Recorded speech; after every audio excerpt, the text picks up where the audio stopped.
ideal like wine tasting experience day for you? Oh, you're asking us what it is? Like no, like where are you? If you're thinking about going for a day at Vineyard, where are you? Anywhere in the world. It could be anywhere in the world. Wine tasting. I mean, I feel like France, before we just started streaming, would be the perfect place. And I've never been to France either, so I know it makes no sense. It's so close. So close. Jess, you have no excuse. No, I know.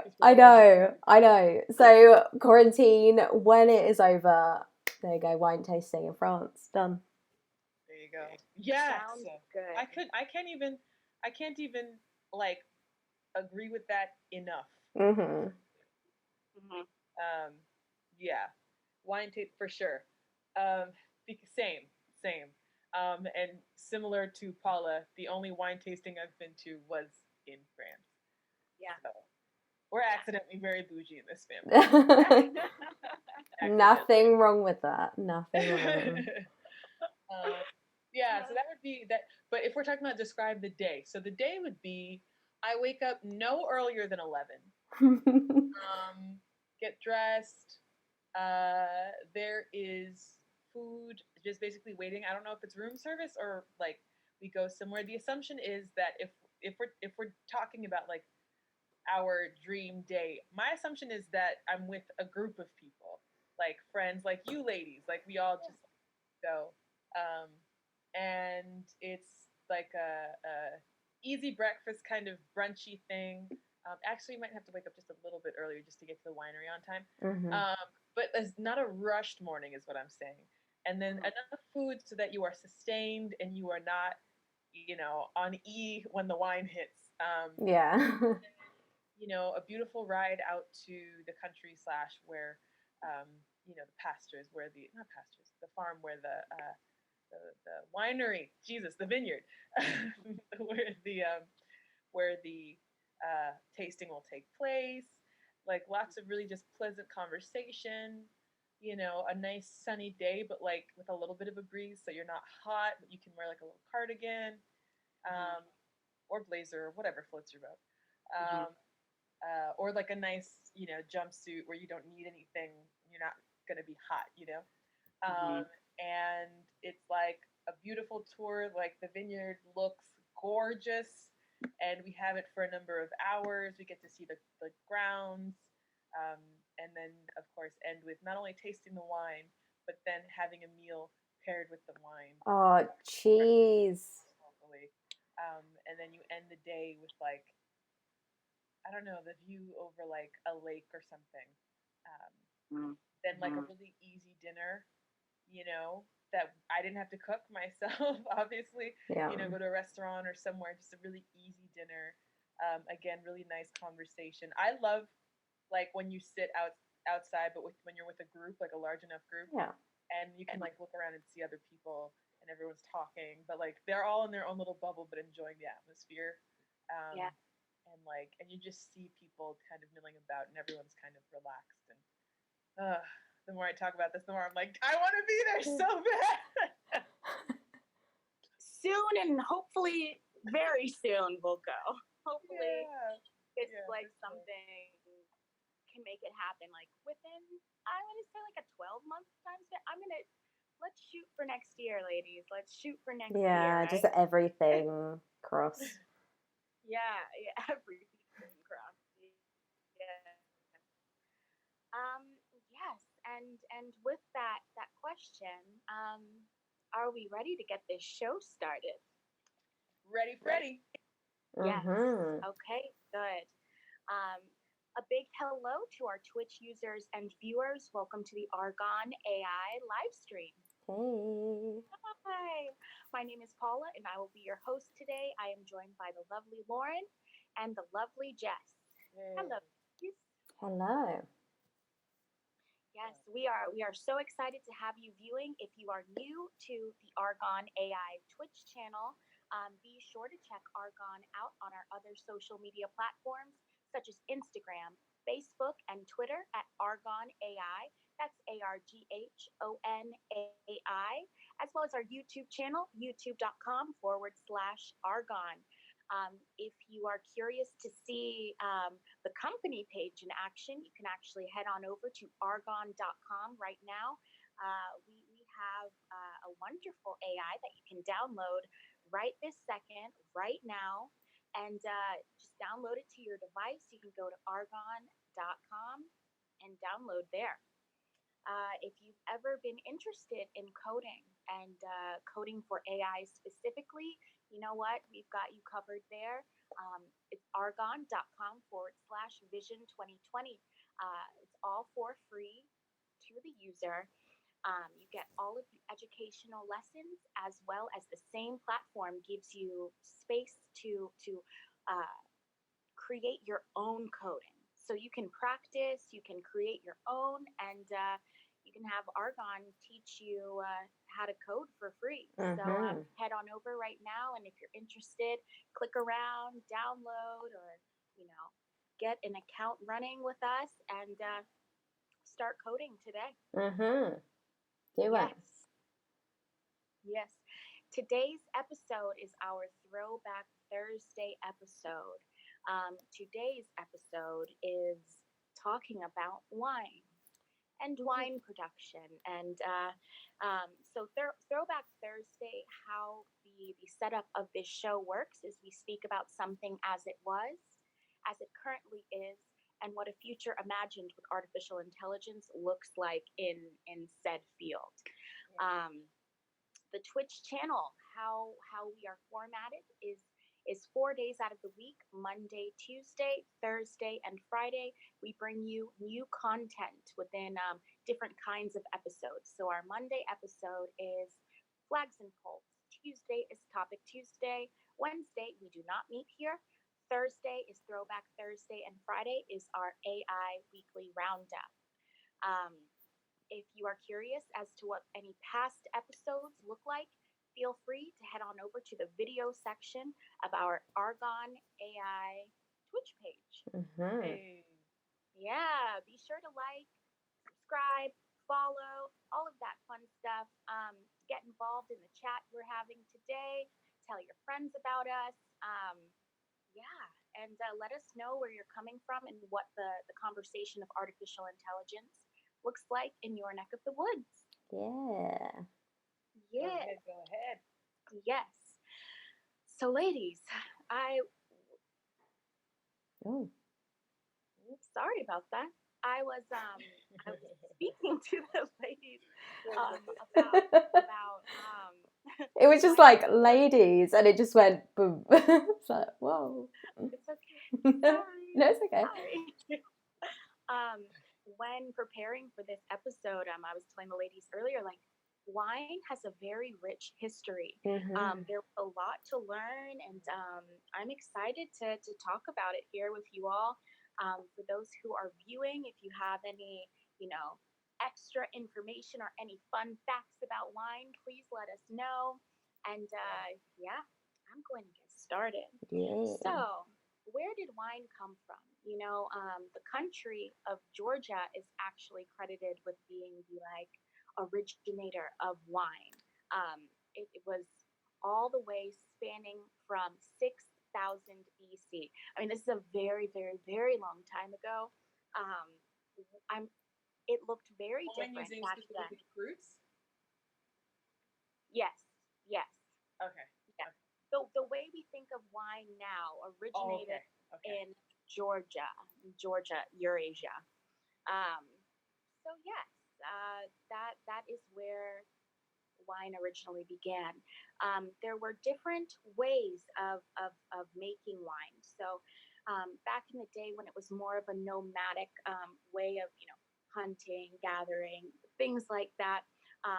Wine was an accident that happened, when you're picking berries and it goes into the container.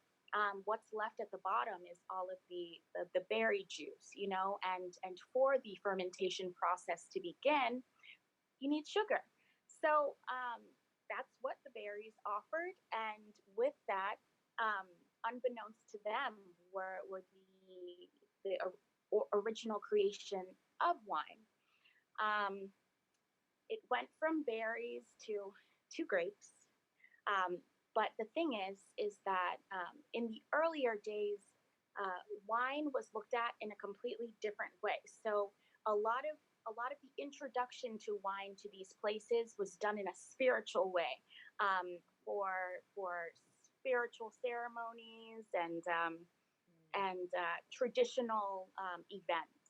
You know, wine was not so readily available to everyone as we moved throughout, going from more of a nomadic culture to a more sedentary lifestyle. Wine became more of something to be used as an intoxicant and something that was, for the luxurious times. Speaking of luxurious times, moving to Egyptian culture. Egypt, hold on. Yes, Egyptian culture. Um, as Lauren was speaking during the makeup, the topic of makeup, when people were buried and they buried, things that they really loved in their tomb, it was said that King Tut was buried with 36 amphoras, and I mean, okay, amphoras is what holds the wine. It's like a big container. As to what the wine looked like, I think in one of the pictures, I think I have a picture of what the amphora looks like. Yeah, Yeah, he was buried with 36 of them, that's and crazy. yeah, it was just a Wow, sign of he's a the partier. times. He was a partier. He said, "We made it to the afterlife. Let's Yeah, drink." yeah, it in Egypt, like I was saying, it wasn't really readily available for everyone. It was more for the luxurious life. Um, the production of wine was in small batches, typically for anyone who could afford, or any royalty, nobility. That is who received the wine. Mhm. And if you were invited to the parties, you could partake in the wine, but you were not having wine made for yourself. Um, as we're moving along in history, we go to Greece. And in Greek culture, fun fact, a lot of the grapes that were originally um, planted and harvested in Greece are some of the original grapes that they use to this day. Um, Mm. which is very cool. Yeah. And a lot of the way that the grapes grow on the ground is of the original way that it was done um, thousands of years ago. Um, Greece made wine something that was almost a cultural thing. Everyone could partake in wine, and the wine creation. It was something that went from only specific people to it being something for everyone to enjoy, as well as it was still used.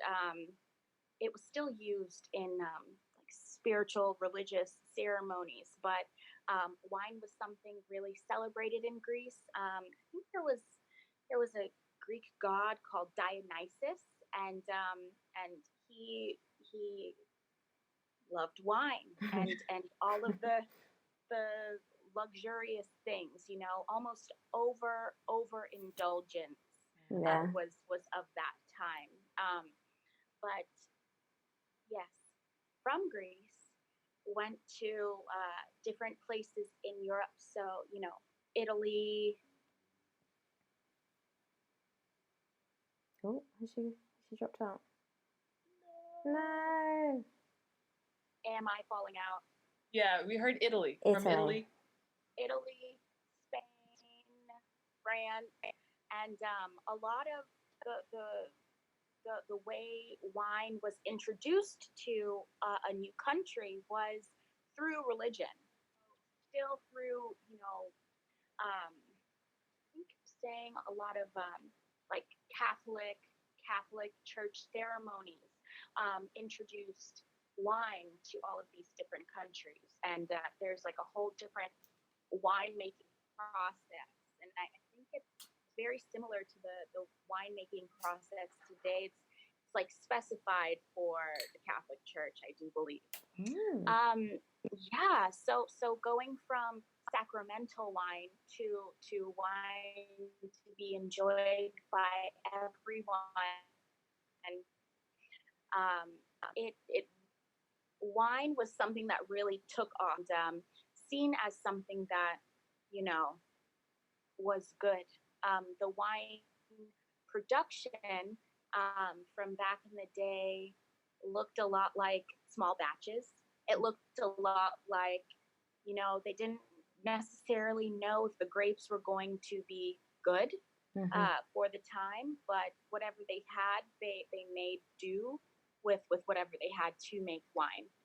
Um, Going from Italy, Spain, France, now Leif Erikson is bringing it to America. And from there, a lot of the ways in which wine was produced in other countries was modeled in America. When the wine got to America, it was different. The grapes weren't necessarily, I wouldn't say up to par, but it definitely had a different taste to them, and there had to be some tweaking of the grapes and understanding seasons and how that works to make the grapes work for you Yeah. and work for batches of wine.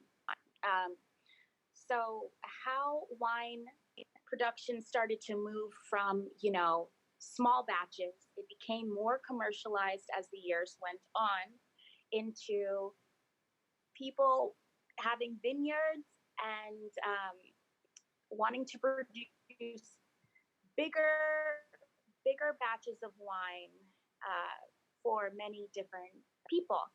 Goes into certain setups like wine stumping, grape stumping. Sorry, not wine stumping. You are stomping on grapes to make juice. Yeah.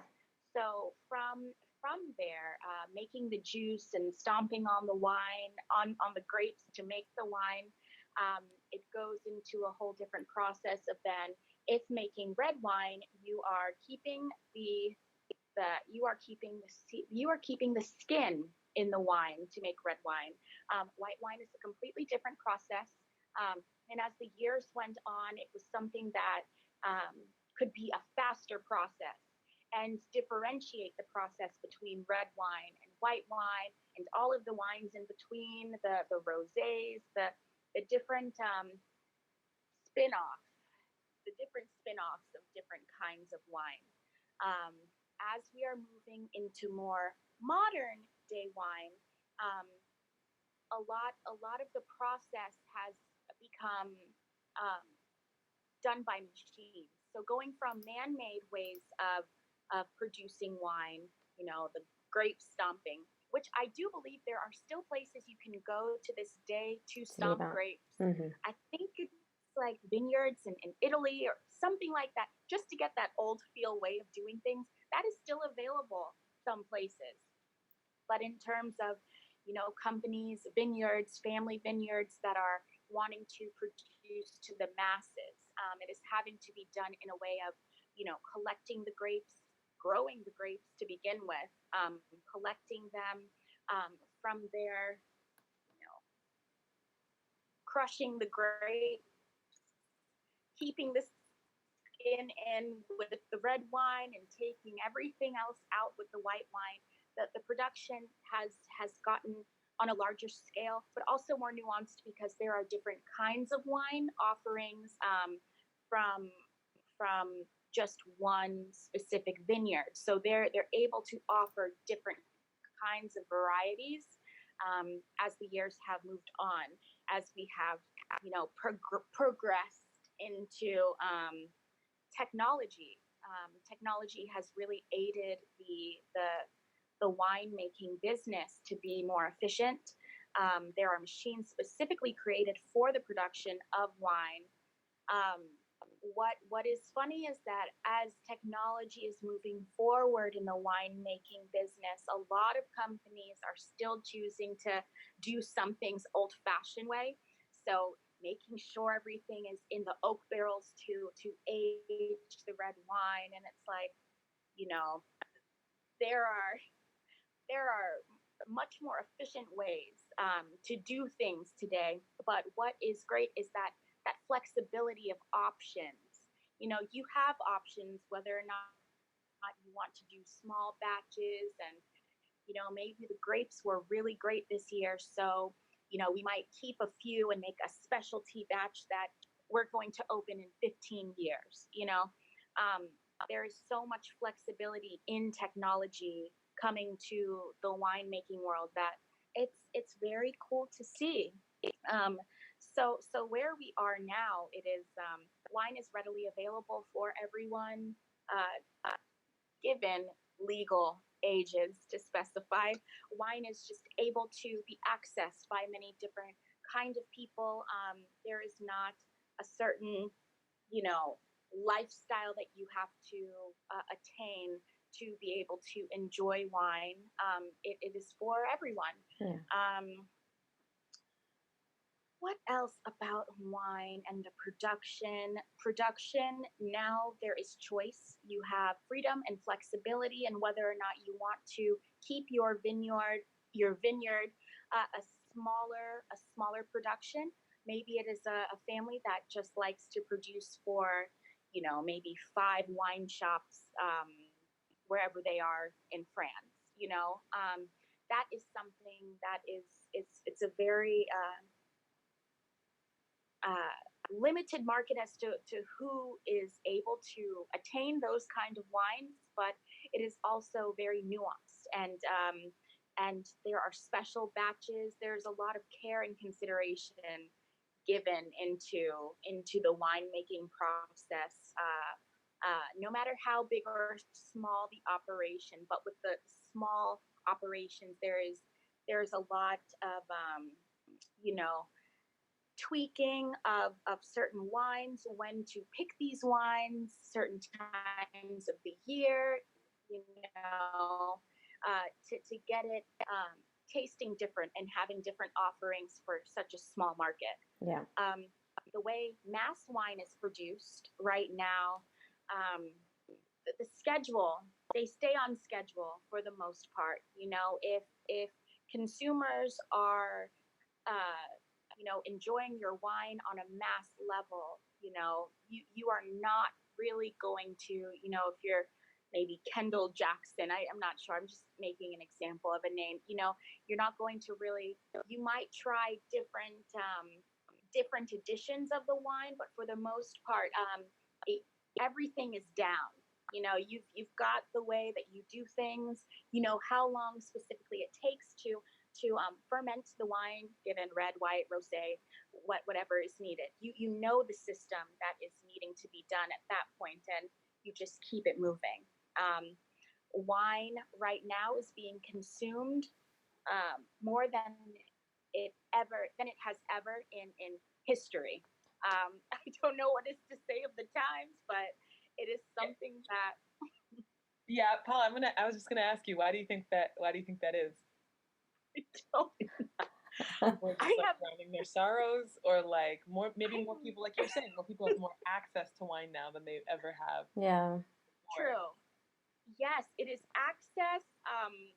You know, I'm not sure if that's just a sign of the times, but I do think good quality wine is being mass produced now. You know, to Mhm. say, yeah, I get my wine from a grocery store that I also buy my other groceries at. It's not such a looked down thing. It's You're not looked down upon to say that anymore, because I mean, I do believe everyone who has made wine in the past all the way up to present day has put in passion. They have put in, you know, this is their life's work.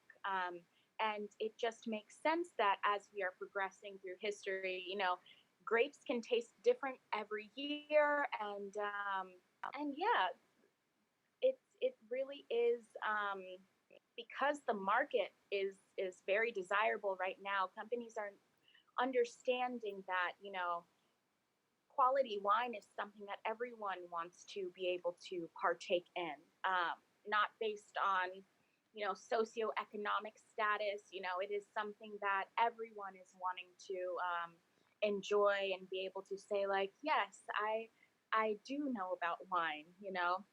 I forgot to give an honorable mention to Australia. Yes, Australia. Yes, Australia is definitely a place that wine culture is huge. It really is huge, and the weather is always really ideal in Australia to produce a lot of different kinds of grapes. So Australia is a big presence in the wine market, along with France and Italy and Spain, as well as the United States and California. Napa Valley produces a lot of wine to be sent out around the world.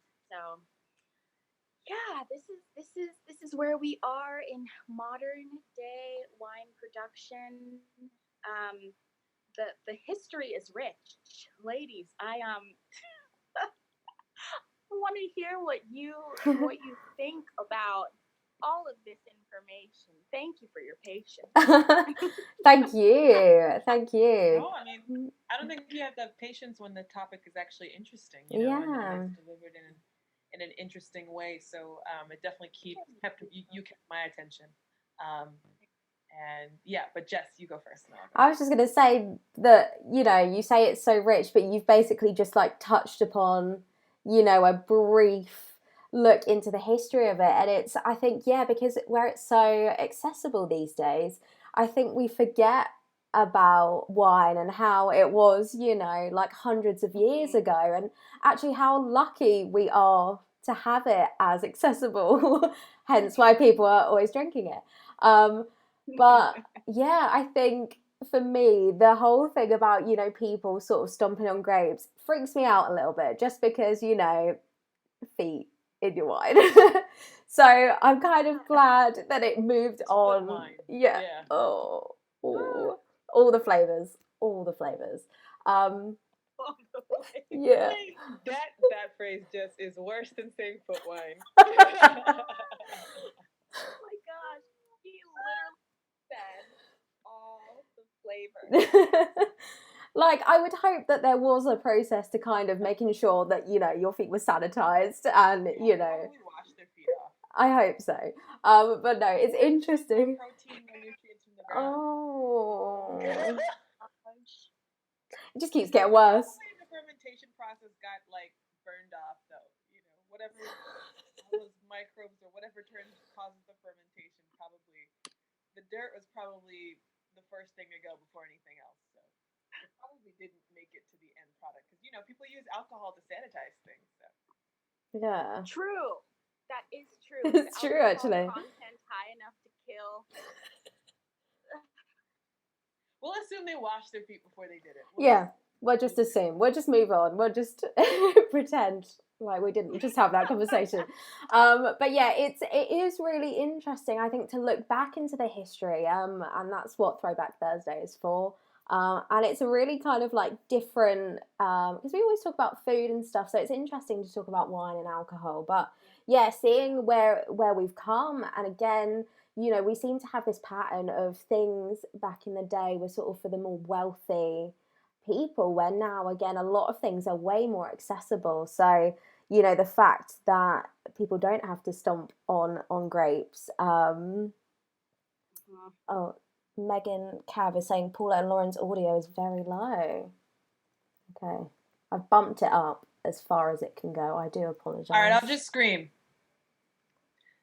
If I speak like this, it's more audible.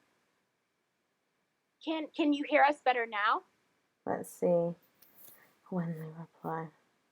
But yeah, so it's just kind of cool to see, that sort of circle of events where it's kind of for the wealthy, but now it's so much easily accessible these days. She's saying that's great now, so we're good. Apologies. All right, I'll just project. I'll project at the. It's fine. Okay, thank you. Thank you for that. Thank you.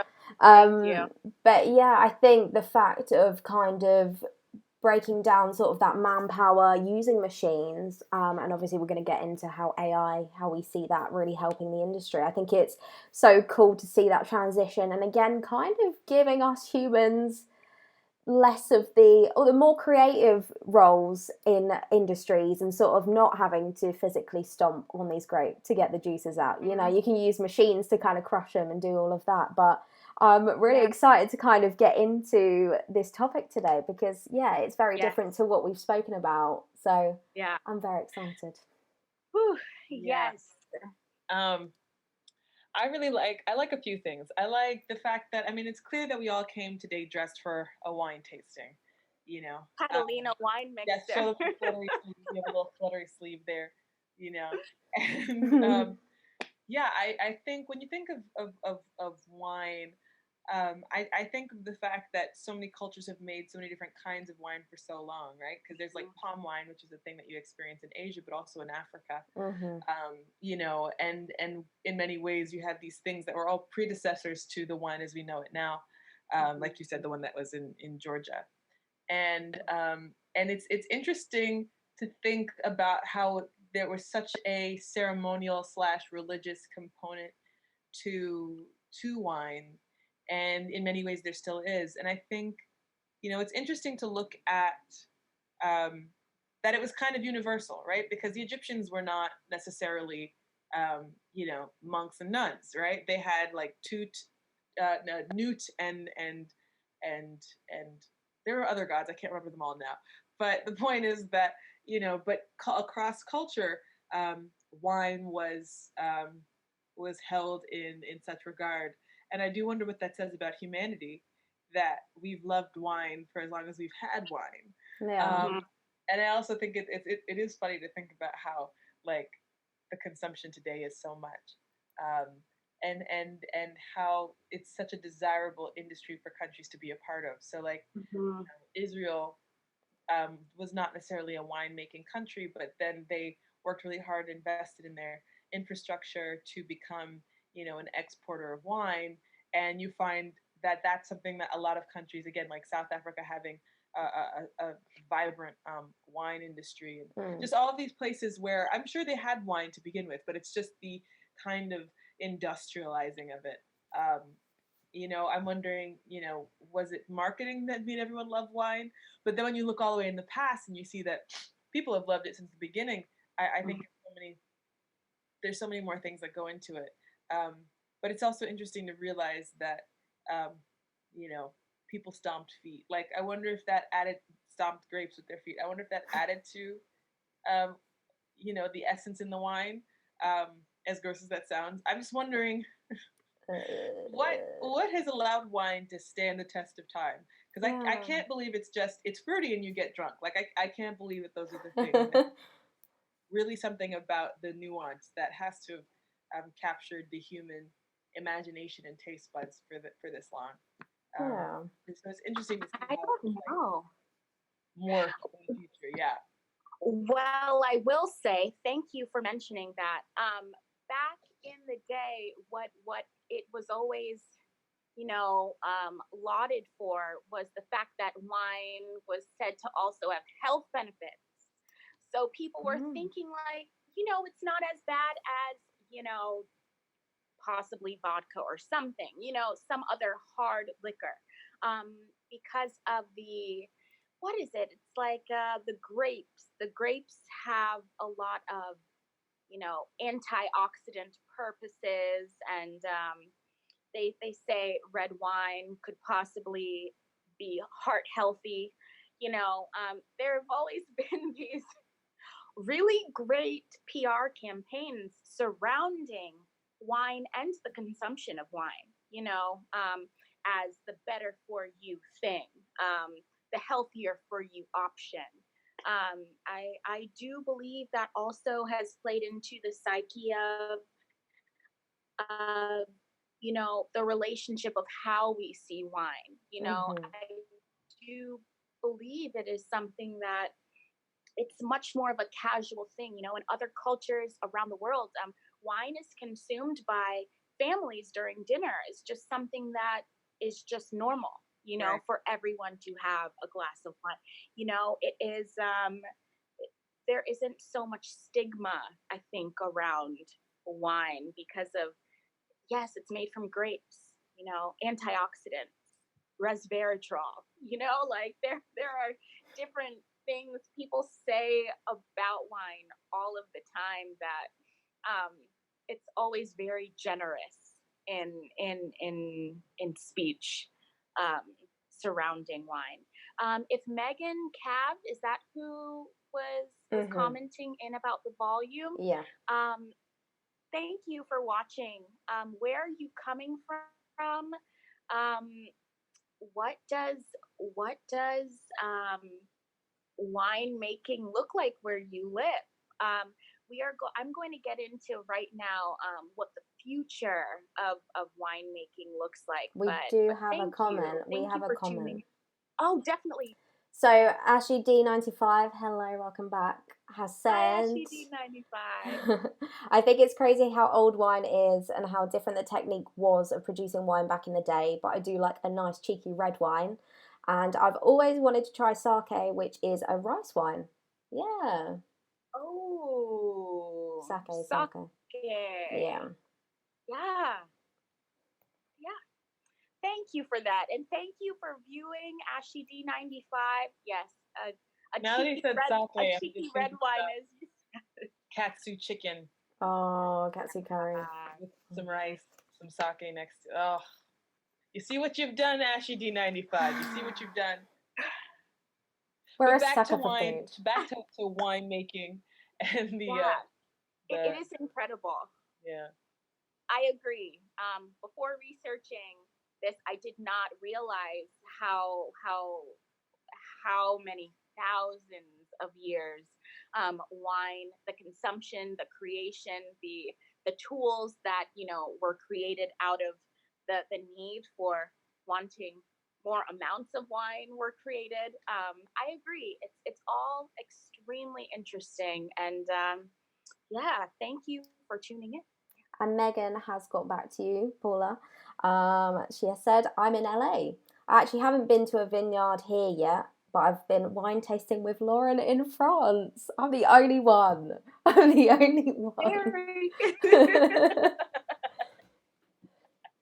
But that's cool, though. Thank you for commenting. You just got to get on that wine tasting. Yes. Okay. LA. Okay, cool. Well, hello from LA. And thank you for tuning in, Megan Cav. It's wine tasting is very nice. Wine tasting is very nice in France as well. Jess is gonna go check that out as soon as we're all everything able, opens up. Like, on a Eurostar to France. Yes. Sign me up for the nearest wine tasting. Quoi? Okay, so where does artificial intelligence come into this discussion of winemaking and wine production? Okay, so artificial intelligence. I definitely see a future with artificial intelligence and winemaking in terms of tracking weather trends as well as knowing what it's going to look like for the whole year. The wine planning process is not something that just happens upon winemakers. It is something with careful planning and preparation. So in that, something that is great in talking about artificial intelligence is that is what it is mainly used for, is planning and preparation. So your AI being able to tell whether or not the soil has been good quality for the year. So doing soil tests, testing the grapes to see, these grapes are on track with where we were last year, or these grapes are, a little bit lagging behind in growth and in sweetness than was the year before. Maybe we should hold off for a month and a half or 2 months. I do believe that the relationship with artificial intelligence and winemaking and production will be something that can output consistent quality for the company, as well as probably save them thousands of dollars. If the whole batch can't be used for whatever reasons are going on in the environment, I mean, with all of the constant environmental changes, you would want something to be able to test the grapes, test the soil, possibly even the water and the nutrients that are being put into the soil. It's all something that it can be a working relationship that can produce the best output for not only the vineyard, the owners of the vineyard, the winemakers, but also for the consumer. In terms of artificial intelligence working with the vineyards, I see AI being able to fully run these vineyards, which is a good thing, because when we're talking about vineyards, we are talking about thousands, hundreds of thousands of acres of land. That is a lot of people on the payroll that possibly, upkeep is always going to be there. So having an artificial intelligence really run and as we're running the machines, the quality control of testing and seeing the size of the grape, maybe there is a sugar test that can be enacted in these machines to see if this is going to produce the right amount of fermentation, or whatever preservatives or sulfates being put into the wine. Maybe there is a way to have less of that if the grape is just of the optimal state. I do believe artificial intelligence, I believe science, all of these things can go into, making a better, just a better process, from collecting the grape to bottling the wine after all of the processes that it's gone through. More efficient for sure, much less time, which is actually great for the wine producers and the vineyards, because the longer the wine can take to ferment, usually that makes a better quality wine. So the longer it is being, fermented and put away and resting, and I mean, as soon as you can get to that process, for any vineyard, that is more lucrative in the end, because typically the longer the fermentation process, typically the higher the alcohol content or the price, because it is like, this has been aged for 12 years. This is not regular. Yeah, what average wine? Yes. How do you ladies see artificial intelligence being a part of the wine production, wine making? And also, I didn't touch on it, but you guys can as well. I can come around to the end, but the wine consuming process, like what is that experience going to be like with artificial intelligence? How do we get our wine? How do we choose our wine if we're not necessarily in the store? What does that look like? That's interesting, because that's sort of where my brain was kind of going off to, because even like maybe being at home, but also visiting, a vineyard, and sort of an AI there being, you can, with your permission, kind of give it your preferences, and then that AI being able to recommend, certain wines based on budget. Again, your taste, your preferences, you may want a nice rosé rather than a red. So I think, adding that whole, Lauren, you were talking about going with a group of people. So imagine going to that vineyard, there's a whole group of you, there's loads of different preferences that everybody's got, but that AI in real time being able to be like, right, you would like this, and, everybody's happy. But in terms of like the production, it reminds me of the article I kind of spoke about on Tuesday. You can go to the... I was so going to mention that if you didn't. Okay. You can watch it if you go to the videos tab on our Twitch channel. So it was talking about wildfires, that AI can basically identify regions that are more prone to getting wildfires. So it's sort of interesting because, it can sort of look into branches, all that kind of stuff, the soil, the to moisture content, the water content, and to know, what region is sort of more prone to these wildfires. So yeah, it's sort of, imagine this AI being able to, those hundreds of acres of grapes, like being able to select not only the best grapes, but sort of know the best condition for wine fermentation. Yeah. But also like from like a upkeep gardening perspective, like AI is being able to sort of identify sort of, you know, the grapes that aren't so good, but also like weeding and stuff like that.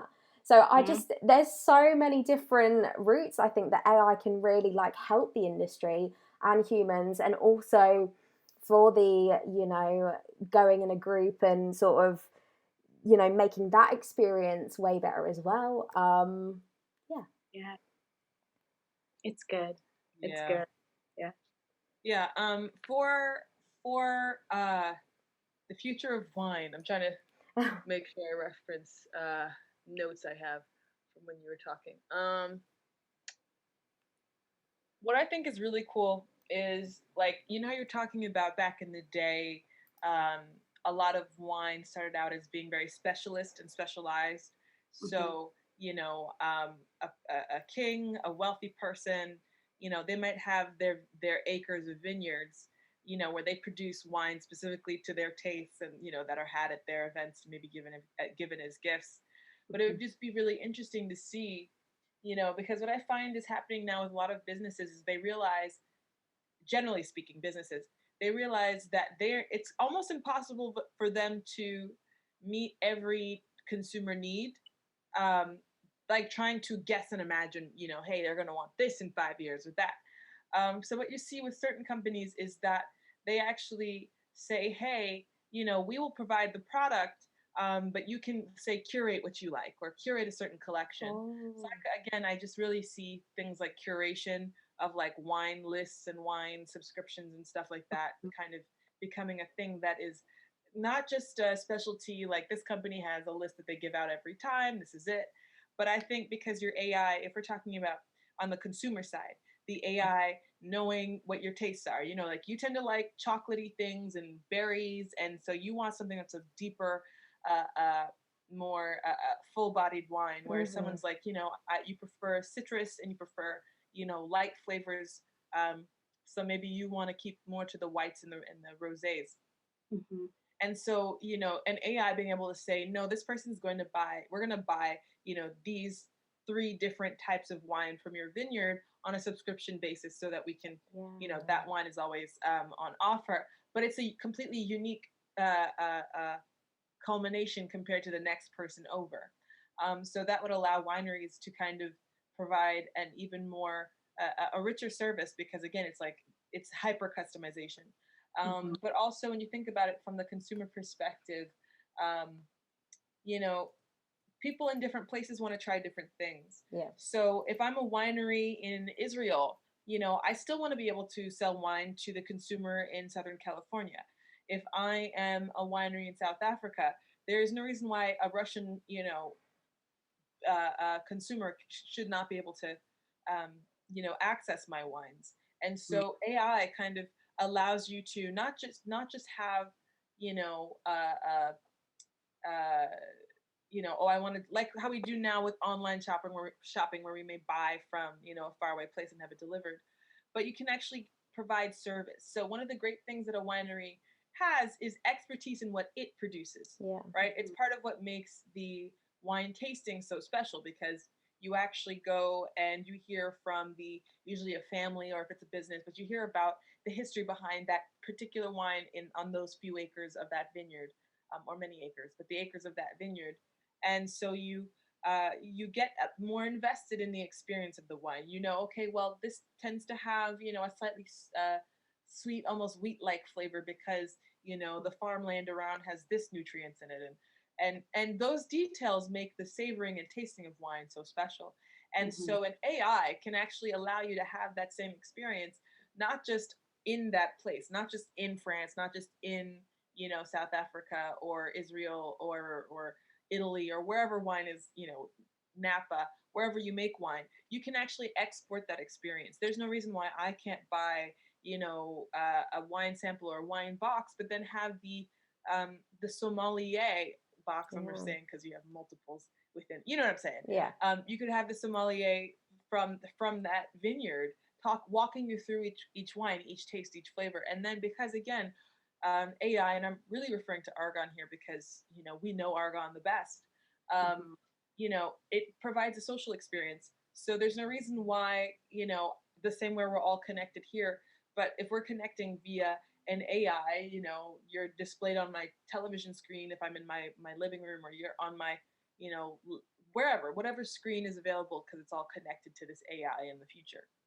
Mhm. Um, and you're able to, have a group wine tasting, even if you're in situations like a lockdown, right? Because you can hear about the details of the wine and the flora and the fauna, preferably no fauna, um, but the flora in your wine, and and so you can have a very rich experience that, even though that vineyard is thousands of miles away, you're still connecting to them, and they're still engaging their potential customer, and in a more a rich way, that ends up being in some ways better than any in-store wine tasting, because again, Yeah. you're hearing it direct from the source. This is what they've put in about their wines. This is their expertise.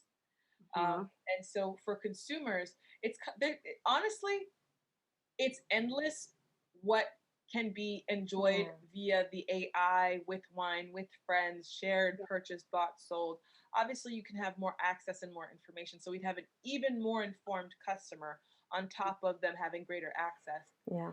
But looking at it from the producer side, like just said, being able to monitor the soil moisture and nutrient content makes a big difference in knowing what wine to plant where at what time Yeah. to get what Mhm. varieties you're looking for per season. Mhm. um, and when you think about it, it also helps with certain efficiencies like planning harvesting, organizing all the people. All right, we're going to need 40 hands for the picking, or we're going to need, 10 massive tractors if it's all mechanical, for the picking. But we want to make sure we get grapes that are exactly this way, and these other grapes, sorting grapes, an AI can help do that. Yeah. At a fast level. And I know that there are machines currently that do that. So just imagine integrating that with the AI, so that way it's not just self-contained mechanical processes, but actually now with an AI connecting all of them, each one can talk to each other, Mm-hmm. right? So if the satellite is looking down and saying, hey, soil's looking very dry for this season, and we need our fruits, our grapes to have a little more moisture for the flavor we're looking for, or vice versa, then that can communicate with the um, you know sprinkler system, or the irrigation system, to say, okay, either let more water in, or tighten it up and reduce the water. When it comes to packaging and delivering, being able to just get your logistics down to a T, so you don't waste any money, everything. Imagine being able to release just in time wine, so that way, what the wine you're making is being released as needed. Um, but also being able to ensure um, consistency in your vintages, because this particular barrel had this percentage of some kind of, I don't know, a tannin or whatever, or lack of tannin. Mhm. And so the wine from this batch was just really, really good. This one was great, but this one was really great. Mhm. Being able to tell that difference. Um, and again, I see it as the AI would be the partner to the vineyard, Mm-hmm. Mhm. the partner Yeah. to the winemaker, um, so that because it's a lot to manage this, a massive farm, to deal with packaging and delivery, and then everything else that kind of comes from that. Yeah. So being able to just say, hey, Arghon, how are my grapes in the southwest corner of our farm doing? What about the bottles and the packaging? How quickly is that new bottle going to be made, or this labeling going to be applied? Mhm. Um, and being able to just do things like that. Imagine being able to customize labels because your AI can make them quickly for That's you. what I was. Yeah. I was just gonna say that. There's so much that having AI in the wine industry, that it can do, and it can expand. I think too. We think about, it's not just the creators and the consumers. It's all the other industries related to it.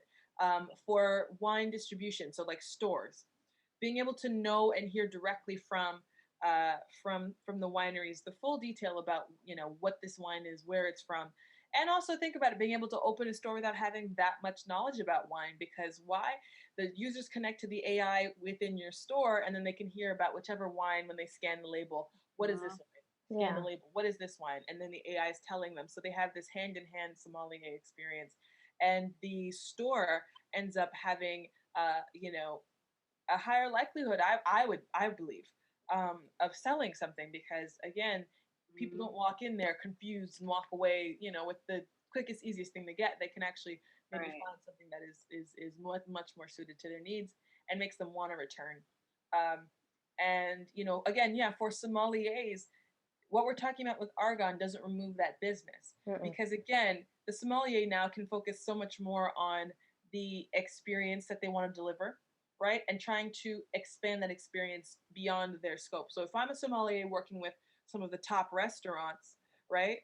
I have relationships with some wineries, or I'm aware of them, but I can't know all of them. Well, AI helps you to connect to more, to know about more, and stay in contact with more, because you say, okay, when you guys have this, import that to your AI, and it communicates with mine. So now I know, oh, they just released this, or there's another vintage coming up. I can hear about that, and then I can start selling it to the restaurants, in a way that is more reliable, because again, you're getting info straight from the source without any miscommunication or loss in translation. And so you can deliver a more consistent experience, and you can market being a sommelier, an expert, right? Because let's say I know wines, I know flavors, I know tastes, I know, what the legs should look like, I know what the smell of the wine should feel like, I know what the flavor and the texture should be. Um, and I can sell that ability, or that knowledge, to, a winery in another country. And I say, hey, listen, I will give you my taste buds and all of these things, because I have a following, I have fans, I have people Yeah. who know me. But now you have to license my information so that your AI can use that on for your wines specifically. You know what I mean? So you got to think about it when you're in these industries, as it's not AI taking anything. It's figuring out, how do you commodify what you bring, right? Because what you bring as the taster, as the person who has the sense, and these things that the machine does not, is a nuance of, they don't have my certain set of taste buds, right? Again, as we said before, different people taste things differently. Yeah. I don't like pretzels. I do. I don't like pretzels, but the next person over does. Yeah. So, different things are gonna appeal to them differently. I can make that a thing that I sell, because it's like, okay, well, for people who prefer the savory over the sweet, or the sweet over the savory, here's the way that you can, and you're sharing this with these different wineries, and creating, again, nuance, a new way of selling to different kinds of people. Yeah. Because again, it's like fashion.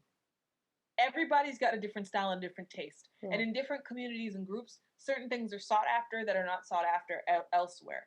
And so it's an opportunity to make your services hyper customized to the audience that's out there.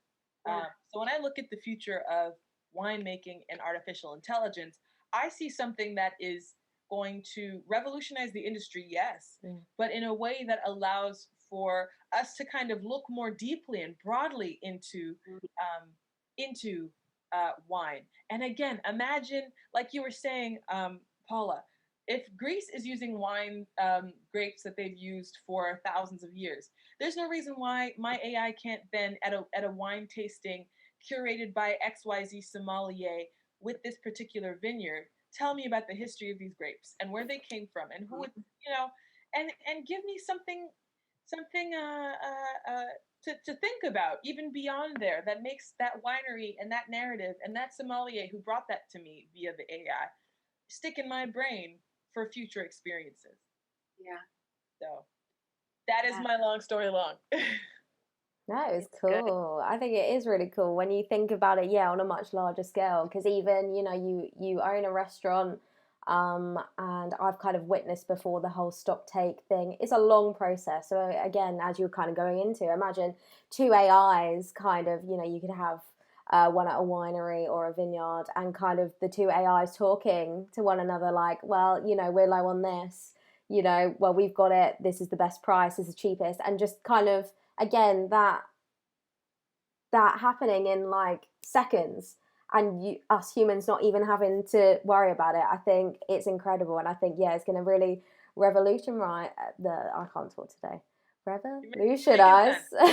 Revolutionize the industry, and I think it kind of goes back to where it was sort of for the rich, and now it's sort of it's already so easily accessible. But imagine again adding AI to that, how more efficient and seamless that process is going to be. So it's exciting.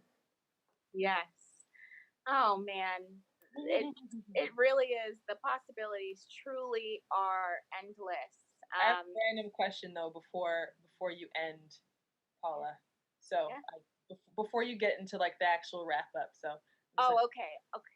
Okay. I'm gonna have one more spiel and then we can do the wrap up. Yes. I always say that everyone truly, we are truly creative beings. Everyone is. So in thinking about the wine making process, you don't know what the wine is going to be until you go into the warehouse or whatever room you have temperature controlled to an oak barrel and sample what your wine that you have, gone with your AI and made sure that the soil was right, the moisture was right, the nutrients were right. Yeah, man. Made sure that the temperature, the sugar tests, the sulfates, whatever's been added to the wine to help with that processing.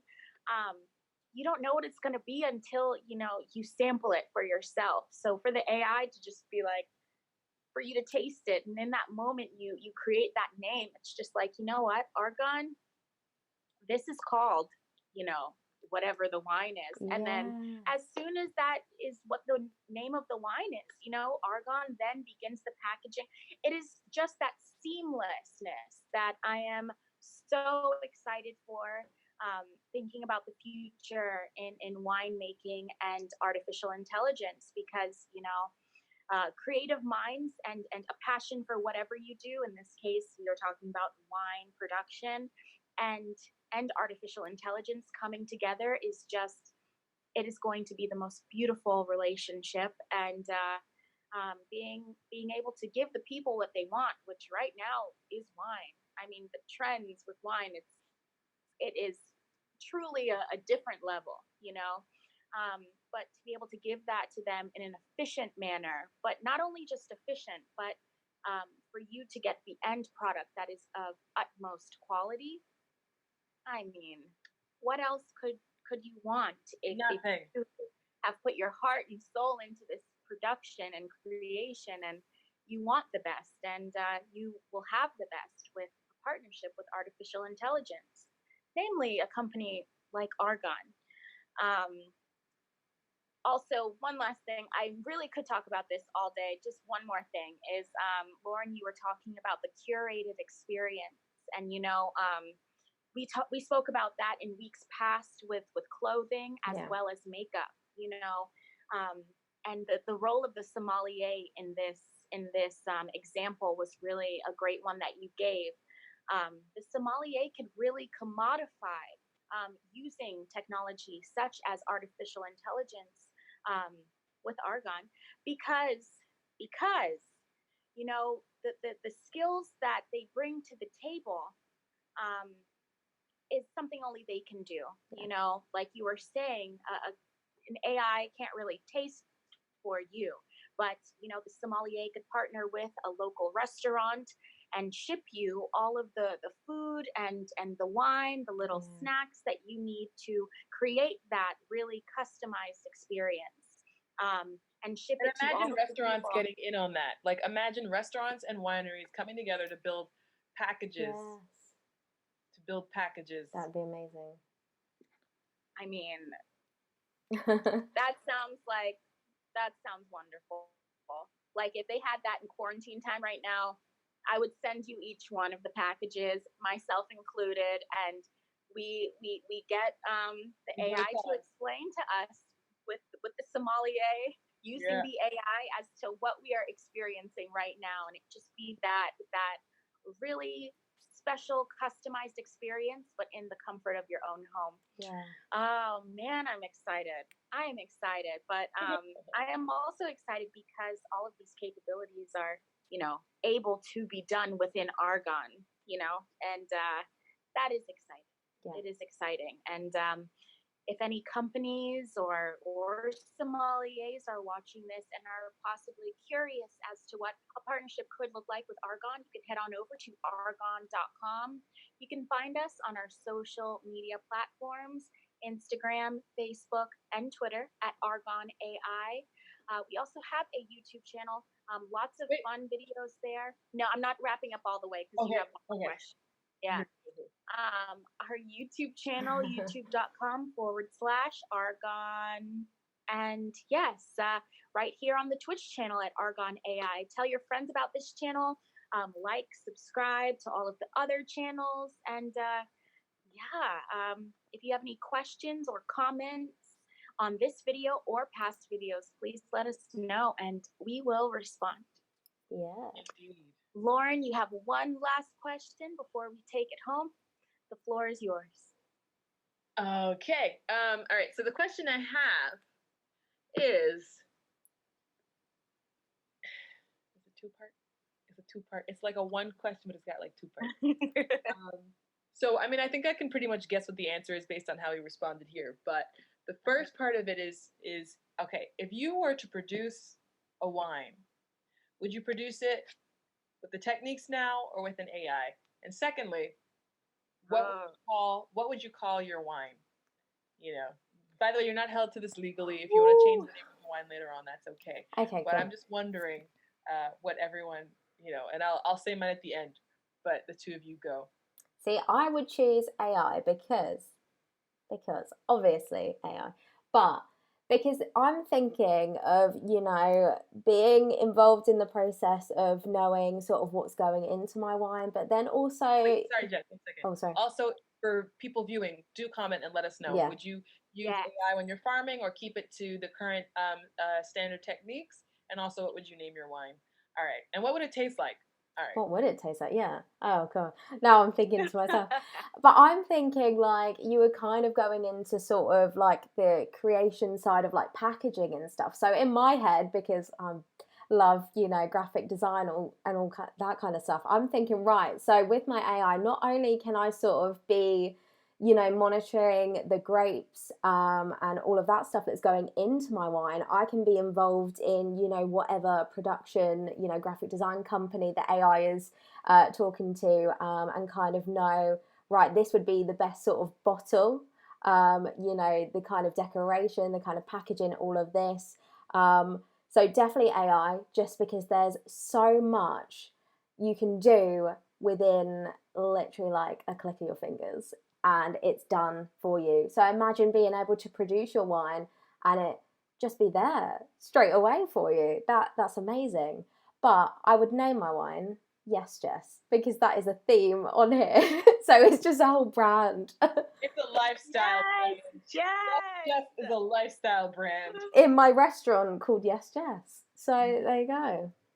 Yes Jess is house labeled, bespoke wine. But affordable. But affordable. Hey, she's like, I want to get everybody. Yeah. I love it. Yes, Jess, I love that name. I'm buying all of them. Thank you. All of them. Yeah, Thank you. monthly subscription. Okay. Oh my gosh, that's genius. I really love that. I love that. Oh wait, well, also, this is actually something Jess, you mentioned what do you want it to taste like? Yeah, but before we get to that, there was something Jess said as well that sparked my thought process, and I completely forgot it. No. But it was something about one of the technical sides or aspects to this that You mentioned, oh, Jess, you mentioned, What, just now? yeah, when you were talking about all the different elements, you mentioned can you repeat them? Grapes. So it was kind of knowing what sort of grapes are going into it. I then went on to the graphic design, so like the bottles, labeling. What else did I say? I can't even remember now. It was such a good talk too, because it was about how it was something that related to AI having an impact. It'll come to me. Sorry. No. Did Jess say something along the lines of like how they produce the bottles and the AI would know what is the most like environmentally friendly way to produce that? It was near that, but it actually that sparked a different thought that was adjacent to it. Oh. While you think, Ashley D95 has commented saying, I would choose an AI and I would call my red wine Stinky Foot with a foot and some grapes under the foot. Of course. Yes. Ashley D95, you seem like a course. character, and that is a very good answer. That's a funny answer. You know what? People would love it. People would love it just for how cheeky the name is. Yeah, because then they've put, as in the packaging on the front of the bottles, it would be a stinky foot with grapes hanging off of it. Oh my! As on the nose as possible. I love it. Poor Jess. She's out here so funny. That's Just feet. So funny. Ashley D95. We love to see those comments. It's always so funny. Jess, what does your wine taste like? Stinky feet. I'm assuming that the stinky feet one tastes like cheese. I mean, that is not my wine, and we will not be selling that at Yes Jess. I'm sorry, Ashley D. I'm sorry. We just can't do it. But imagine having the bottle like shaped as a foot as well. That would stand out on a shelf. That'd be cool. That'd be that thing. One of the toes is like a screw top, a twist top, and the big toe, like the big toe.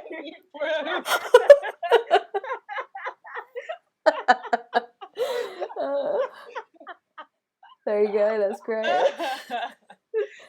the toe off. Oh gosh, man. So, what mine would taste like?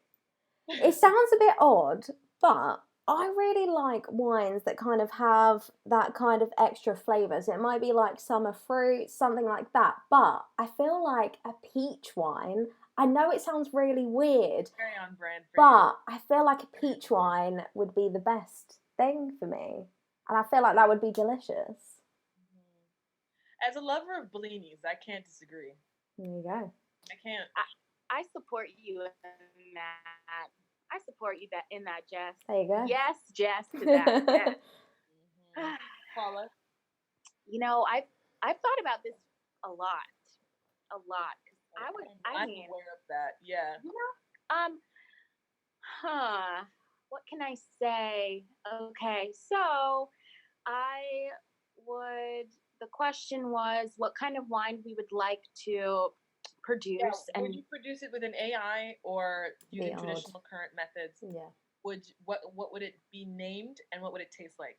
Hands down AI. I mean, I would love to own a vineyard one day, but you know, to make everything efficient, you know, you need an AI, you know, and maybe the AI could help you in optimizing the land in which the grapes are on. So you have these kind of grapes here because, you know, it needs this much sun, and then you have this kind of grape here, and you know, it doesn't need as much sun, and this can grow year round. And that, I mean, an AI in any business would just make it optimal to be not only part of ownership but a part of working and seeing everything come out to the consumer. I think it's very gratifying to see a process from the beginning to the end. Yeah. So it would be nice to be a part of it with an AI assisting me. Okay, so definitely AI. What would it be called? I'm gonna name it. Oh, I love I love flowers. One of my favorites are garden roses. So maybe just garden rose or garden roses. Very classy. Very Yeah. classy. Maybe What the would you- bottle. Oh, Uh, go ahead. maybe the bottle could, because like the garden roses have so many layers to them. Maybe the bottle could just, you could like feel all of the like rigid. Yeah. Yes. Yeah. What would it taste like? Okay. So fruit forward as soon as it hits your palate. So I like a berry. I like a berry in the wine. So I like the red berries, do a little strawberry, a little raspberry in there. But not overly fruity because I love a dry wine. Mm-hmm. But I also love wine that has that like little hint of, is it chocolate? It's like you can taste almost like a chocolatey, like a velvety. I know what you're saying. You know like what a I mean? like a heavy sweet, but it's not sweet. It's just like this essence that Yeah, almost hits a sweet, but it isn't sweet. Yeah. yeah. I don't And know then there, well. yeah. So something I like think chocolate, that. a note of chocolate is probably the most accurate. Yeah. But definitely it'd probably be like a cab. I love a cab sauv. And yeah, there's another element to it.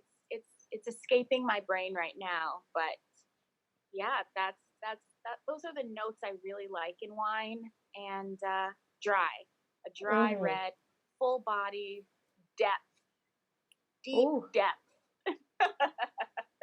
But like yeah, deep in the ocean deep. Yeah. yeah. I just remembered I did say about the AI, so making the wine and it be sort of like done straight away. So I don't know if that was something that sparked your memory. I don't remember. I don't remember what it was. It'll come back to you after. It'll come back when we're off of the air Mhm. completely. Yeah. Like it's irrelevant. Like I'm falling asleep. Oh, This was it. Do you have an answer, Lauren? Do you have an of answer? course. When do I not have an answer, Paula? You know, everything. For everything. Yeah, obviously I would go with AI. I assumed we'd all pick AI, but you gotta leave the door open. Yeah. There are purists, and purists are allowed. Yeah. So I would do an AI assisted integrated farming experience. And I would call mine, gosh, YOLO. first of all, why do you think that would be what I call mine? I just want to hear the behind. Well, I mean, people sometimes nickname people whose name is Lauren Low. It's like YOLO. You're too much.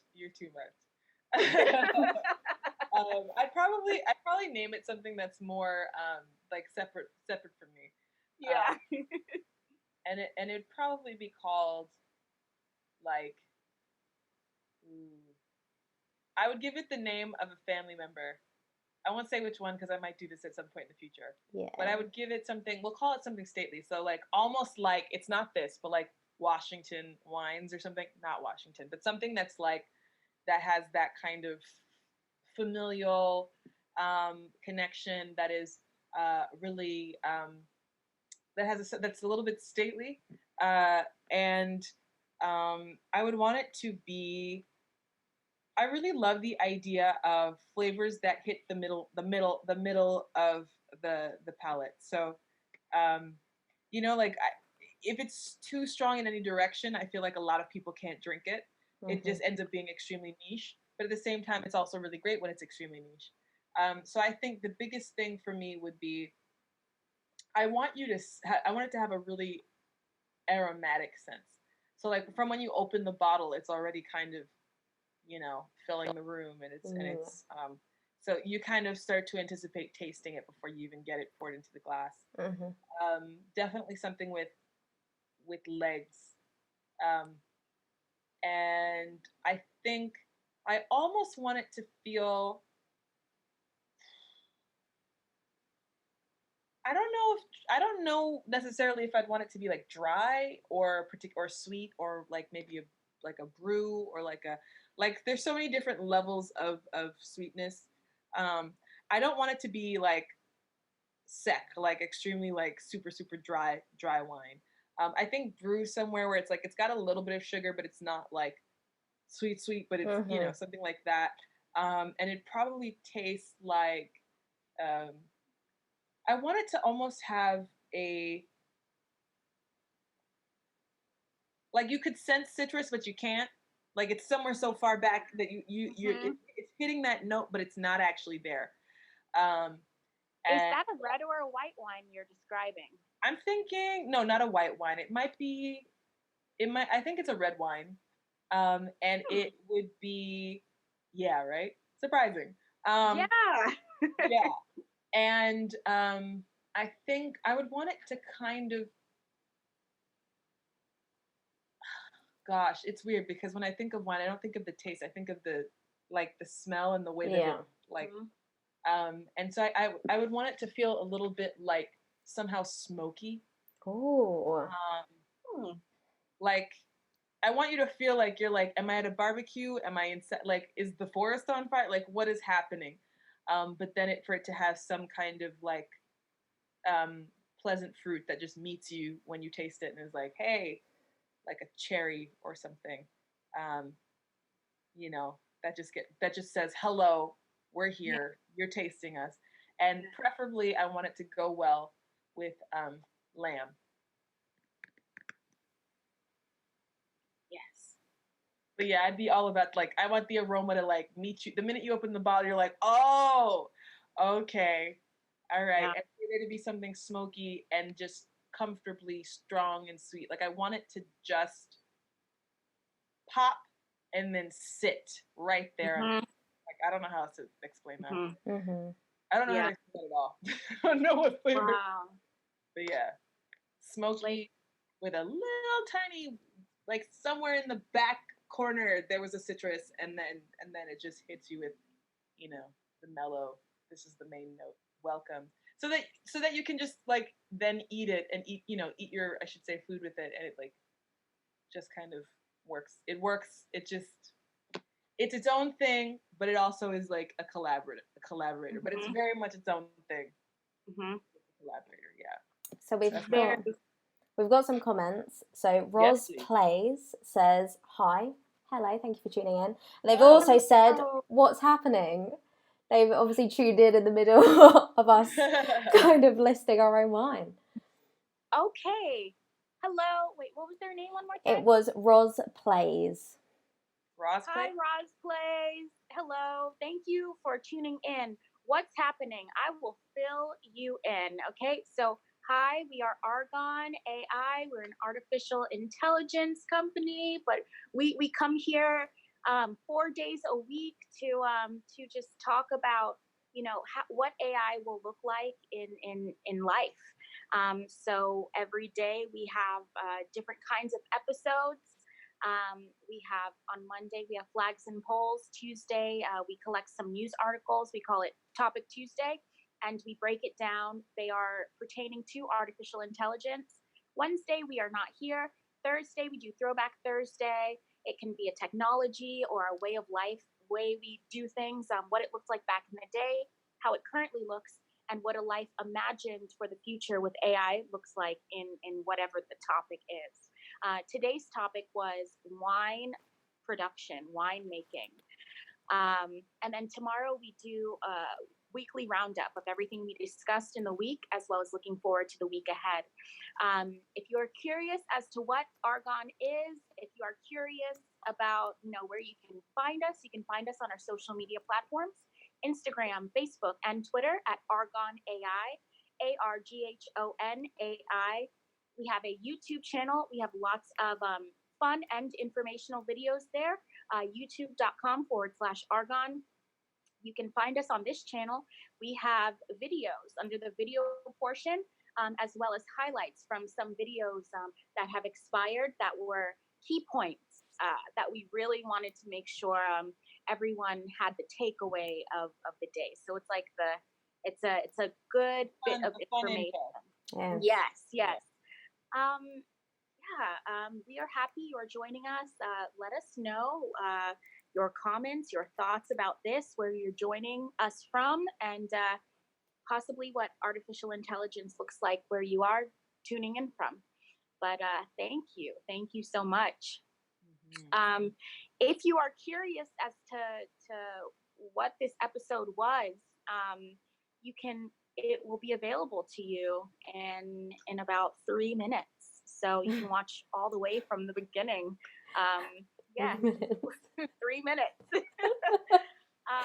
Very But precise. thank you so much. If you have any questions or comments in the chat, let us know. We still have access to answer them even after the live stream has ended. So, yeah, feel free to like us, follow us, subscribe, tell your friends about us, and yeah, thank you.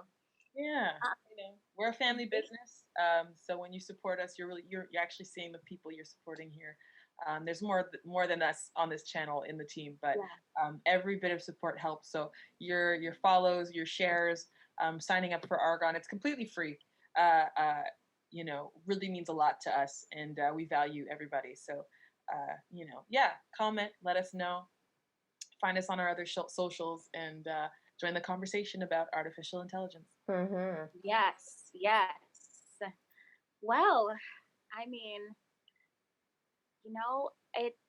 it's been such a fun, colorful chat today about the wine making process and what artificial intelligence looks like for the future of that, but also the rich history behind wine was something that opened my eyes, and I'm happy to have shared the information on that. And I'm glad that we all got to converse about it as well as this was fun. It was a fun time today. Always fun. Yeah. We look like we are on our way to a Catalina wine mixer, and I wouldn't have it any other way, ladies. Wouldn't have it any other way. Bravo. And thank you to our viewers. Thank you for everyone commenting. It means a lot to us to know that you are engaging with this, and that there's something here that you believe is worthy of engaging with. We believe in what we're doing, and we're very excited about it and excited to bring it to you. So every engagement is a wonderful thing. Mm-hmm. Very true. Yes,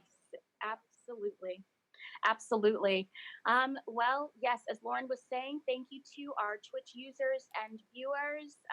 We want to say we love the interaction, and we really do appreciate each and every one of you. Thank you.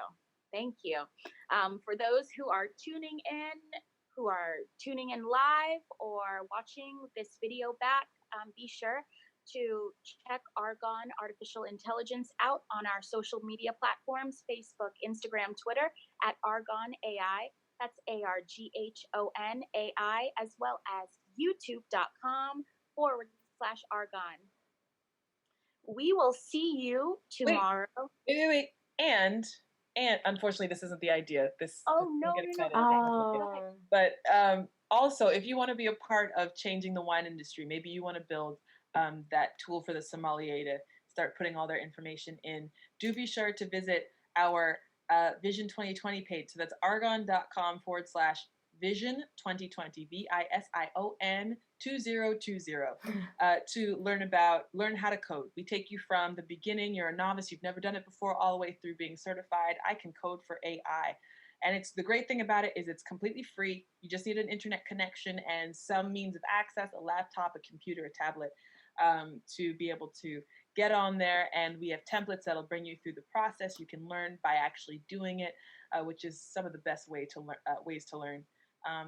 And again, as we said, it's completely free. So we encourage people to do it because, AI is the future, and why not be ready and have your checkbook? Thank you for this free investment. All right. So sign up, arghon.com/Vision 2020. You won't regret it. Thank you. And yes, we will see you all tomorrow with our episode of the AI Weekly Roundup. Once again, our episode will be discussing what we touched on this week, as well as what to look forward to in the week ahead. All right, that will be 3 p.m. Eastern Standard Time or 8 p.m. British Summer Time. Mm-hmm. From all of us on the Arghon team, the ones you see, the ones you do not see, we want to thank you again for tuning in. And it's been fun to converse today. So yes, from all of us to all of you, have a wonderful rest of your day. Bye-bye. Bye. Thank you.